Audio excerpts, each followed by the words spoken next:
जीवनलाल टंडेल, प्रलयनाथ को इतना बेवकूफ मत समझो। सारे शहर के पुलिस स्टेशन से पता लगाकर ही तुम्हें फोन किया है। अगर होम मिनिस्टर होते हुए तुम्हें यह पता नहीं है तो मुझे कल तुम्हारा रेजिग्नेशन चाहिए, समझे? अरे जानते हो, बब्बन और उसके साथियों ने जबान खोल दी तो सूर्यदेव सिंह हमारे लिए नर्क के दरवाजे खोल देगा। जल्दी से पता लगाओ और उन सबको छुड़वाओ। Yes, DCP Pathania speaking. अरे इंग्लिश को मारो गोली और हिंदी में समझो। मैं जीवनलाल बोल रहा हूं, जीवनलाल टंडेल। ओ सर, आप कहिए, क्या हुक्म है सर? मुझे सिर्फ 1 घंटे में यह बताओ कि सूर्यदेव सिंह ने जिन जिन को गिरफ्तार किया है वो सब कहां हैं, और मुझे 4 घंटे के अंदर अंदर उन सब की जमानत चाहिए, समझे?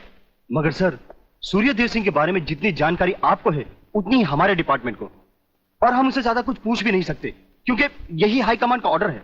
वो रहता कहां है? वो भी नहीं मालूम। ये भी नहीं मालूम तो फिर ये बताओ कि वो मिलता कहां है? मैं उससे आज ही मिलना चाहता हूं। सर, वो रोज सुबह सीबीआई ऑफिस में 12 और 1 के बीच में आते हैं सर। सर, ये लिस्ट उन लोगों की है जिन्हें आपसे मिलना है।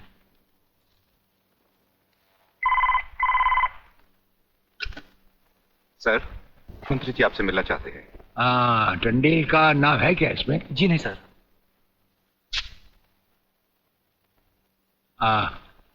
आज तो हम अपना 1-1 मिनट दूसरों को दे चुके हैं, दम लेने की भी फुर्सत नहीं होगी। ऐसा करो, मंत्री जी को कल दोपहर के बाद की कोई भी अपॉइंटमेंट दे दो। Okay sir. Sir, you can't meet him today. अरे अंग्रेजी को मारो गोली और हिंदी में समझो। इस राज्य के मंत्री से मिलने के लिए उसके पास वक्त नहीं है।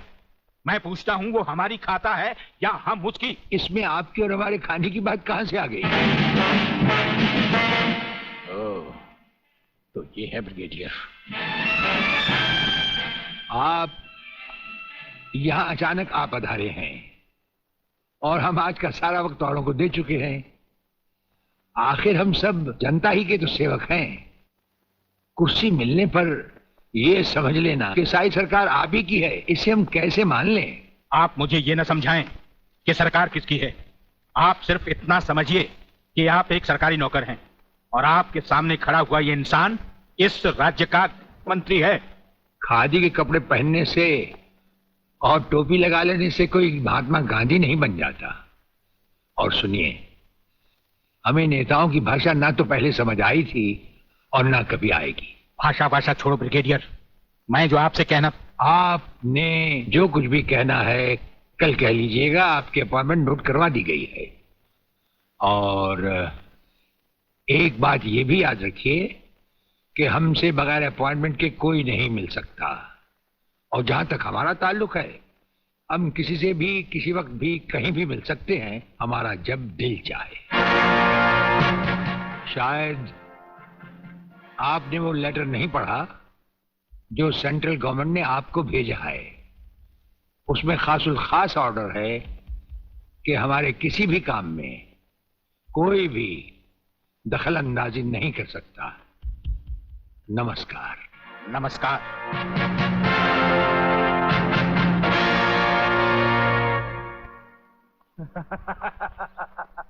Really?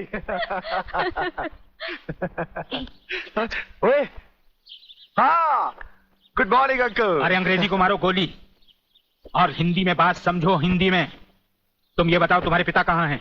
पिताजी, अंकल तो ऊपर बैठे हुए हैं, आप ही का इंतजार कर रहे हैं। राधा, तुम्हारे पिताजी बड़े उखड़े हुए लगते हैं। लगता है there is something wrong in the ministry. अरे रॉन्ग हो या राइट, यही समझना होता तो मैं भी तुम्हारी तरह खादी के कपड़े पहन लेता। अरे सरकारी लेटर से मुझे क्या लेना देना? देखो, तुम अभी से इतने ढीले पड़ जाओगे तो पूरी सरकार को भारतवर्ष से कैसे खत्म करोगे? वो सिर्फ एक मिलिट्री ऑफिसर है और हमें पूरी मिलिट्री फोर्स के साथ लड़ना है। भूल जाओ सारी बातें और फाड़ दो वो लेटर। देखो, उसका ट्रांसफर ना हो तो ना सही, उसकी बातें हमें पता न चले तो न सही, लेकिन उसकी मौत का बंदोबस्त तो मैं कर सकता हूं। प्रलयनाथ, वो मर गया तो ये नेता भी कुर्सी समेत जल गया, समझो। वो मरेगा भी और तुम कुर्सी के साथ जियोगे भी। आप किसकी बारी है जनरल साहब? ब्रिगेडियर सूर्यदेव सिंह की।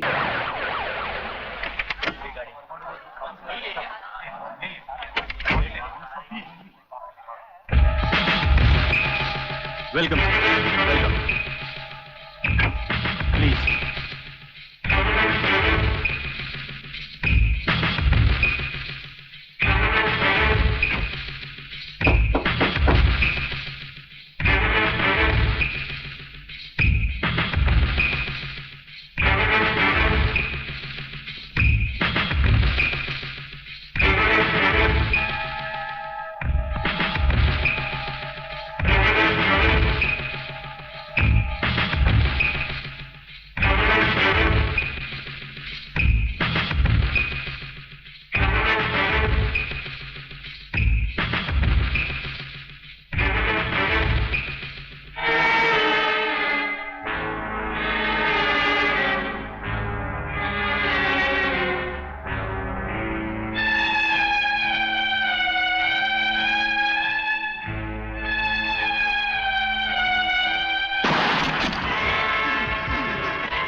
आपने क्या किया? फायरिंग का ऑर्डर क्यों दिया सर? आपकी एक गलती से कितनी जाने गई, इसका जवाब कौन देगा ब्रिगेडियर साहब? मिस्टर तिवारी, इसका जवाब अब ब्रिगेडियर को ही देना होगा, और वो भी अदालत में।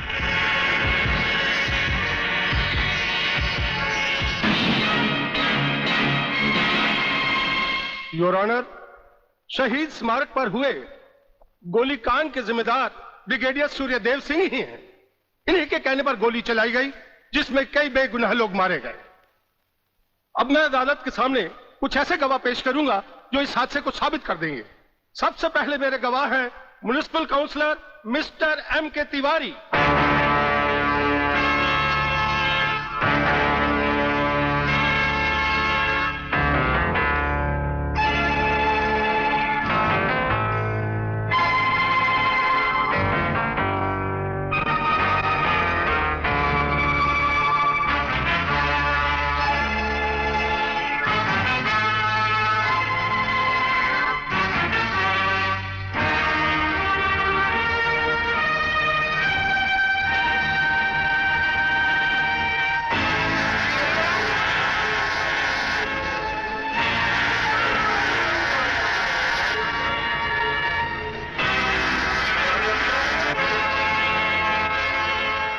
योर ऑनर, अब हमारा आखिरी एक ऐसा चश्मदीद गवाह है जिसकी सच्चाई पर कोई शक नहीं कर सकता, और वो है इंस्पेक्टर शिवाजीराव वागले।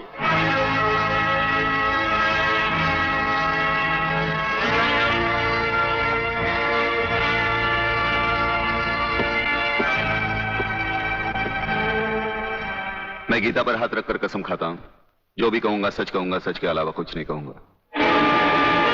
जज साहब, शहीद स्मारक पर जो भी कुछ हुआ मेरी आंखों के सामने हुआ। मुझे इस बात का ताज्जुब है और अफसोस भी है कि ब्रिगेडियर सूर्यदेव सिंह जैसे जिम्मेदार और सुलझे हुए अफसर ने ऐसा कदम क्यों उठाया जिससे निर्दोष लोग मारे गए। इस हत्याकांड के जिम्मेदार ब्रिगेडियर सूर्यदेव सिंह ही हैं।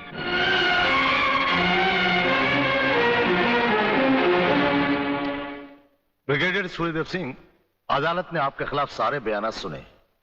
आप अपनी सफाई में कुछ कहना चाहेंगे या आपका कोई वकील है? हम अपनी डिफेंस खुद करेंगे, सिर्फ आपकी इजाजत चाहिए। इजाजत है? आप गीता पर हाथ रखकर कसम खाइए, जो भी कहेंगे, सच के सिवा कुछ नहीं कहेंगे। जज साहब, क्या अदालत को यकीन है कि गीता और कुरान या बाइबल जैसे पवित्र ग्रंथों पर हाथ रखकर जो गवाहियां दी जाती हैं वो सच होती हैं? अगर इन कस्मों के बावजूद भी गवाह सच नहीं बोलता तो फिर अदालत में इन पवित्र ग्रंथों का अपमान किस लिए जज साहब?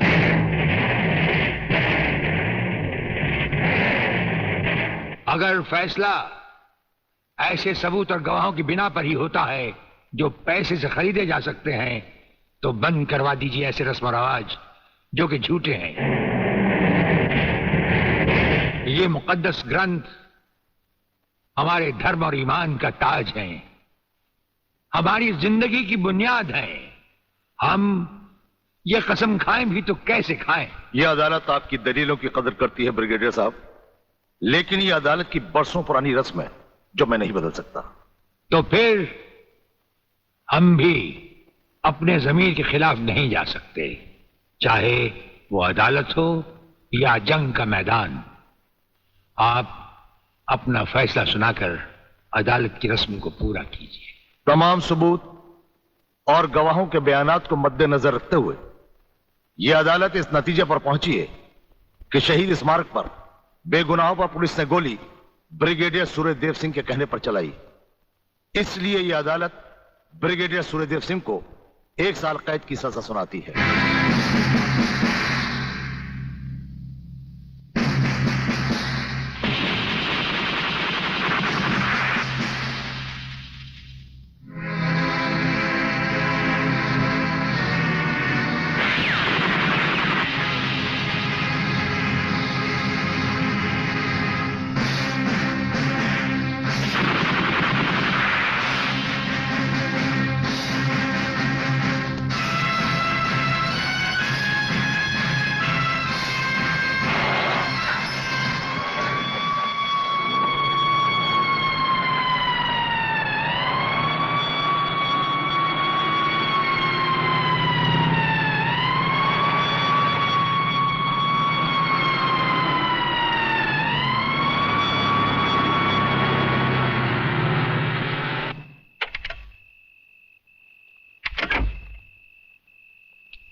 हमारी मीटिंग का बंदोबस्त हो गया? Yes sir. सूर्यदेव सिंह को आप जेल के तहखाने में मिल सकते हैं। गवर्नमेंट डिसिप्लिनरी एक्शन का मामला है, इसलिए हमारे साथ हमारे सेक्रेटरी के अलावा और कोई नहीं जाएगा। Right sir. This way please.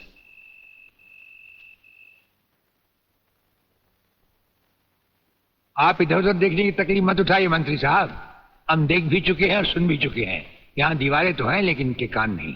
आपका वागले से अलग हो जाना, वागले का भरी अदालत में आपके खिलाफ बयान देना, आपका गिरफ्तार होना भाई ये सब मेरी समझ में पूरी तरह से नहीं आया।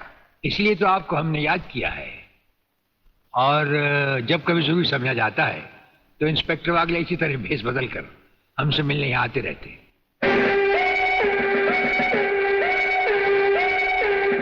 सर, ब्रिगेडियर साहब का हमसे अलग होना, जेल में आ जाना, इससे दुश्मन हमें कमजोर समझकर लापरवाह हो जाएंगे और उनकी इसी लापरवाही का फायदा उठाकर हम उनकी जड़ें आसानी से काट सकते हैं। हम जिन जराइम की तलाश में हैं, उसकी कुछ जड़ें इस जेल की 4 दीवारी में भी पैवस्त हैं। उन्हें ढूंढकर निकाल कर हमें खोदना होगा। और मंत्री साहब, आपसे खास बात ये कहना थी कि हमारी गैर हाजिरी में इंस्पेक्टर वागले आपसे हॉटलाइन पर बातचीत किया करेंगे। ये जब कभी भी आपसे कहें, आप हमारे लिए रिहाई के ऑर्डर भिजवा दीजिएगा। ठीक है, आप जब चाहेंगे आपकी रिहाई के ऑर्डर्स भिजवा दिए जाएंगे। नमस्कार।